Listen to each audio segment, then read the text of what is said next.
Mwiriwe neza, yongeye kubasuhuza. Iyi ni videwo y'ibanga iri hagati ya Bruce Melody ndetse na The Ben. Ibi bivuze iki rero? The Ben hamwe yaririmbaga ngo bashora ibiceri bigashya, we yaremeye atanga miliyoni 10 z'amanyarwanda, aziha Bruce Melody aramwihererana mbere y'uko ibiganiro bitangira. Abwira Bruce Melody ati ngiye gupfukama usome inkweto yanjye, uyifungemo rasi, nurangiza uyisome muhe miliyoni 10 z'amanyarwanda.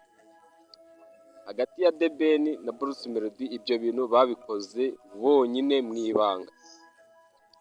Barangije kubikora, The Ben iyo videwo arayibika, ariko icyo yashakaga we yagira ngo iriya ndirimbo ngo ni pomu pomu itazajya hanze, ndetse yashakaga ko mbere y'uko isohoka yagira ngo abanze ayereke Diamond Platnumz kugira ngo ahite abona yuko Melody ari umuntu uciriritse cyane, biri hasi aho ngaho, indirimbo ntirwe ijya hanze.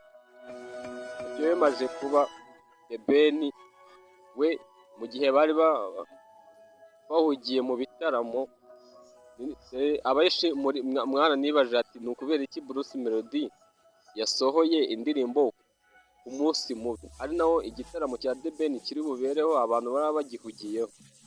Ibyo Melody yamaze kubikeka, ahita afatirana indirimbo ayisohora hakiri kare.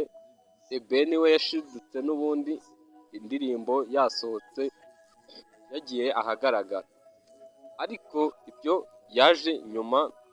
Iyo video yaje kuyiha Diamond. Diamond akibibona yicuza icyatumye akorana na Bruce Melody indirimbo, niho yahise yanga kuyipostinga nyine, ku buryo Diamond na n'ubu ngubu yicuzaga icyaba cyatumye akorana na Melody indirimbo, kuko yumvishe bimuteye agahinda cyane. Iyo ndirimbo saha izi ngizi uretse Bruce Melody ugenda ayitwikira, Diamond kubwe aba yumva nta muntu wamenya yuko yanakoze. Bruce Melody ariko icyo yamubwiye ati wanze kuyipostinga, ariko n'ubundi miliyoni yarayigejeje. Yakoze indirimbo iri kuzamuka nk'iyo Chris yaba yakoze ari wenyine, cyangwa se ba Roskana na ba Kevin Kade, naho bitaniye. Gusa cyo birababaza, ariko nkubwira ngo ni nuko dushoje ikiganiro, mujye mwibuka gukanda subscribe.